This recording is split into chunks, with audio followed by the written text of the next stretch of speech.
Where could they be? This is turning into a major headache. Now, boss. Forget our brothers and sisters over at the lighthouse waiting to get to work. If we don't have enough fuel, it's lights out for the entire camp. Yeah, we gotta think of something, squad leader. Don't worry. Head back to your posts. I'll take care of this. Traveler, Paimon, good to see you. Hey there, Illuga! Why is everyone gathered here at the entrance? It's fine. Just a minor issue, really. And I'm already on the case. Come on, Illuga! You're always trying to fix things by yourself on the down low. Just tell us, it couldn't hurt. Or is it because you're too embarrassed to say? No way. I just don't want everyone in town worrying about things that I can handle on my own. But since you're both part of the investigation squad now, I won't treat you like outsiders. Still, this isn't exactly the place for a chat. Come on in. I'll tell you more inside.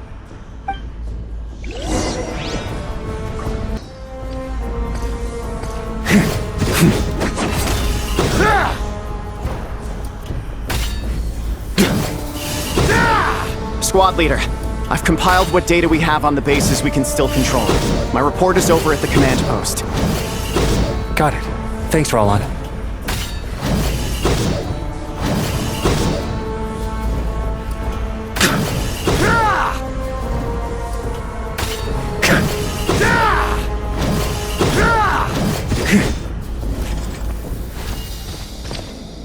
Squad leader, our comrades in the east seem to have butted heads with the Fatui.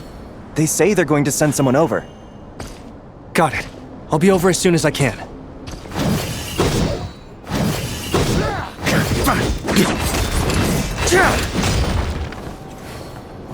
Jeez, Illuga! Are you always this busy? Recently, yes. There's just so much work to catch up on.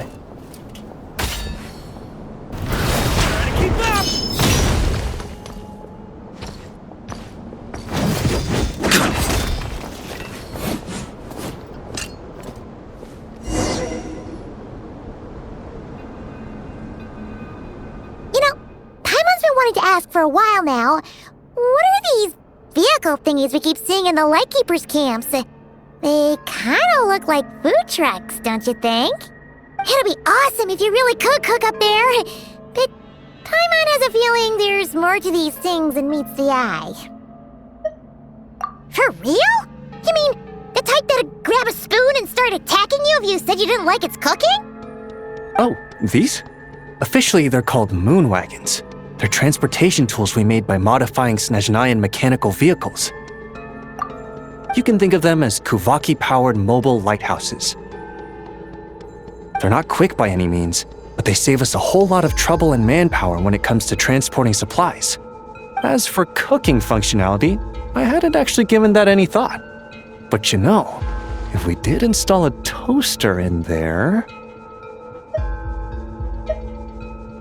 Oh, no. Filling stomachs is a key part of a Ratnik's duties, too. Thanks for reminding me of that, Paimon. A proper food truck would save us from having to build makeshift stone stoves just to eat a hot meal. Right? And that way, you could even hold your own bonfire parties, too. Except, everyone does seem really busy. Not sure they'd be in the mood for that. Actually, I really hope that one day we can. Just the thought of it makes me smile. But that day will have to wait. For now, at least. Yeah, it's all because of the wild hunt, isn't it? Yes. Flint's did send word from the south that the strongest wild hunt anomaly we know of has been destroyed with your help. But it continues to cause havoc elsewhere, so there's no easing off for us. Not only must we shore up our bases themselves, we also need to ensure that the roads are clear, which entails dispatching Ratniki at regular intervals to patrol vast areas of land. Whew. Just listening to all that is kind of tiring already. You Lightkeepers sure have it tough. And that's just the basics. The real danger lies with those wild hunt outbreaks that suddenly just appear out of nowhere. Such tasks are all handled by Gramps, Flynn's, Olaf, and those guys. I can't have Gramps fretting over every last thing, so I've taken over handling of the groundwork. Honestly, compared to our shortage of manpower, supply prep is nothing. To continue on the topic of food, even the best cook in the world couldn't do anything without ingredients. Over the years, many of our former bases have fallen into disrepair, making them ill-suited for long-term postings. At the moment, everyone has to shuttle back and forth between our camps and HQ, leading to fewer and fewer people available for combat deployments. Yup, and that's turning this place into a permanent base. And most importantly, what's a Lightkeeper stronghold without a lighthouse? So, you want to build one here? Exactly. We'll need it if we're to stand any chance against the Wild Hunt's attacks. Which is easy to say, but in practice, I think you've seen enough to know it's not going too smoothly. Oh, right! Paimon almost forgot that we were here to help. So, what's the issue? Well, building our encampment will require lots of fuel and supplies. Generally, we bring it all in on moon wagons all the way from Pyramida. If only it were so simple. The main problem is, we need a special kind of oil refined using kuvaki. It's true that the plants nearby are full of kuvaki, and they'll keep us going. For a while at least. But supplying the fuel for a lighthouse is a whole other ballgame. Unfortunately though, there's been no sign of the supplies that should have arrived last night. Valdis is in charge of transport, and he's always been meticulous, so it's unlikely that he got careless and missed the timing or something. And that's precisely why I'm worried that they might have encountered some trouble. Yeah, there's always a way out of every jam.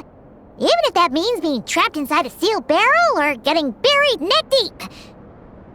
Surely this can't be any worse than that. Don't tell me that's actually happened. I guess I underestimated you two again.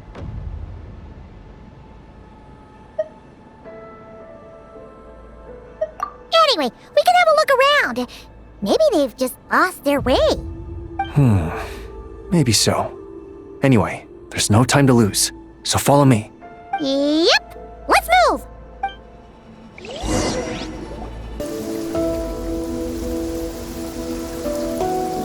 Squad leader!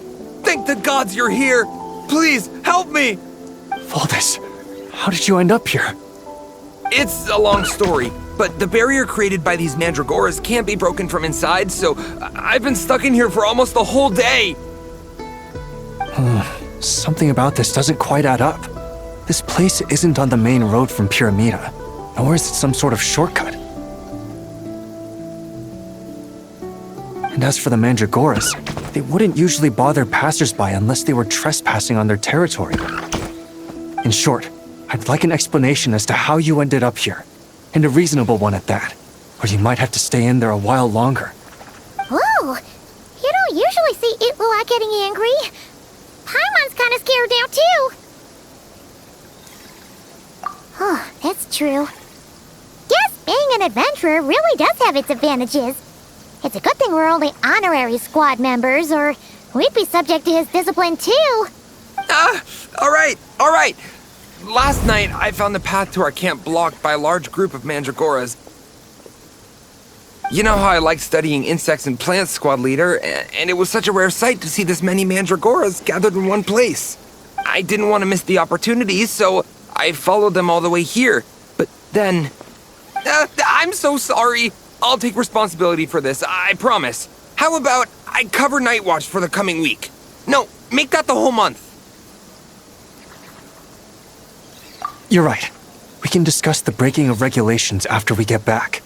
For now, let's concentrate on getting him out of here. I could use your help again, Traveler. Thank you.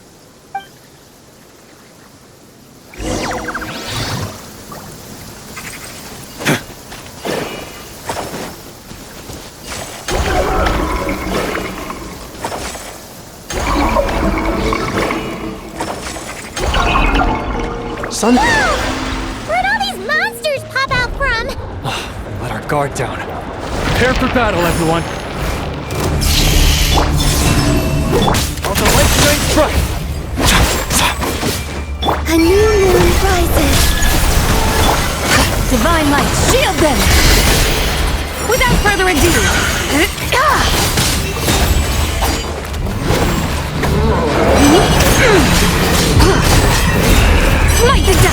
Dark clouds obscure the sky. A moonlit night for all. Behold the dawn! Be cleansed!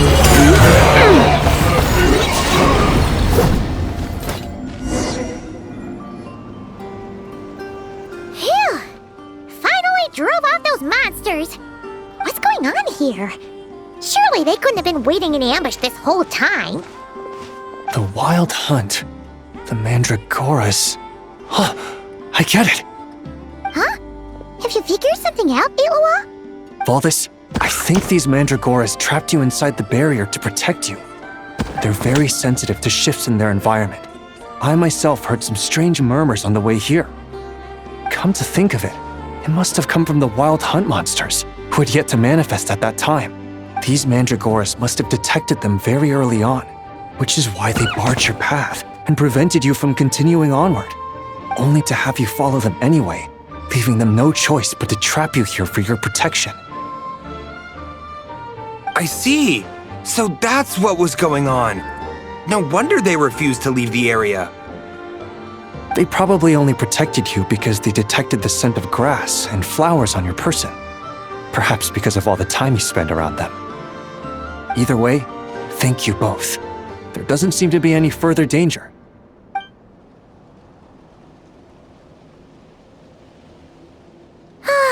There they go. Adorable little fellas, huh? And they didn't even ask for a reward. Imagine if we had them around to watch our backs. We'd never have to worry about being ambushed while opening treasure chests again. You know, putting it like that, it was kind of understandable that Valdis would want to follow them. Right? Finally, someone understands me. I know, I'm sorry. I'll take whatever's coming to me. All right, now that we've got him out, let's head back. The others are probably starting to worry. Alrighty, that's the issue resolved and our fuel stocks replenished. Thank you both very much. Don't mention it. We're part of the team, right? He neglected his duty while escorting a supply shipment, which is a violation of our regulations. However, he did encounter a pretty dangerous situation related to the Wild Hunt, and we didn't end up suffering any losses. As such, as per his wishes, he'll be responsible for protecting the lighthouse throughout its next month of construction. Hope he doesn't start slacking off again. Now that she's a member of the team, Paimon's gonna start coming down to check up on him. Oh, and to see how the lighthouse is coming along, too. Speaking of which, Paimon wonders what it'll look like once it's all done. It won't be as impressive as the one at Final Night Cemetery, that's for sure. Still, it'll be bright enough to serve as a beacon to guide travelers through the night. So long as we're able to keep people safe, whether from the Wild Hunt or anything else, our efforts will not have been in vain. Anyway, I should go back to sorting through our archives. All that work isn't going to do itself. Don't worry, we won't be this busy forever. We should be able to put our feet up a bit once this place is up and running. In that case, we'll help you out. That way, it'll be done in no time. Your help would be most welcome, believe me. But I'm sure you've got a lot on your plate already. And asking you to come all this way just to do our work for us, it wouldn't feel right. How about this then? If you find anything useful during your adventures and you happen to be passing by, feel free to drop it off. Come on, it's no biggie. Like you said, we're squad mates now. Isn't that right, Traveler? In that case, let me say again that it's an honor to have you as my squad mates.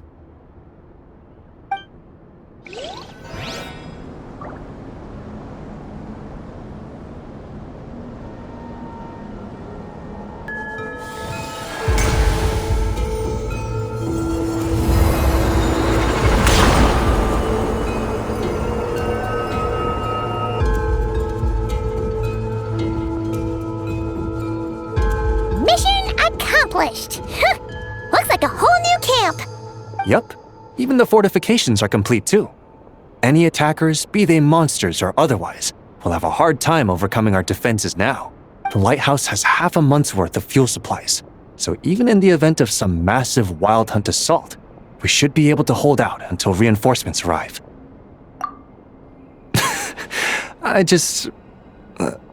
It always pays to be prepared for the worst, you know? Either way, guess you can take a bit of a break now that it's all done. Right, and that's why I'll be taking a trip home first. I mean, it's been a while since I've seen my old pops. Home? Oh yeah! Paimon's gotten so used to seeing you here, she almost forgot you're actually from Pyramida. Why don't you come along? If you wouldn't mind, I'd like to host you at our place. We've set up a food truck here as per Paimon's suggestion, but cooking at home is more convenient all the same. Oh, so you'll be cooking? Well, you're in luck, cause Paimon never says no to a tasty meal.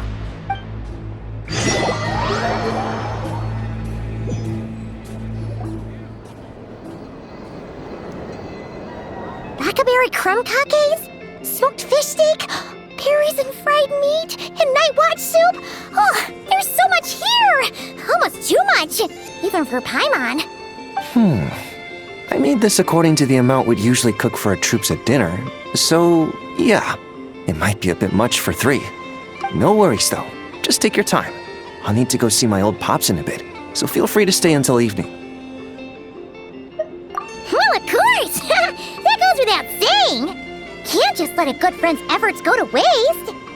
Still, Paimon didn't expect you to be such a good cook either, Illuga! Well, I did cook for everyone a lot before taking up my current post. It's just that I haven't had the time recently. The people of Pyramida come from every corner of the world, so there's a wide variety of palates to cater for. In other words, it pays to dabble. But since I'm not yet familiar with your preferences, I just made a bit of everything. If there's anything here you particularly like, don't hesitate to say so. What's that supposed to mean? Let's get this straight. Paimon's got her eye on the berries and fried meat, so don't even try fighting her for that one. You won't have to fight. I'll just make some more. Couldn't have my squad mates go hungry, could I? People can say what they want, but the look on someone's face when they eat something they enjoy never lies. As far as I'm concerned, nothing makes me happier than seeing people happy. And whether as a lightkeeper or a chef, I'll do whatever it takes to keep them smiling. That might sound trivial to you, but deep down, that's all I've ever really wanted. Exactly! There's no way the people around you aren't grateful for what you do. Heck, they'd probably get mad hearing you talk yourself down like that.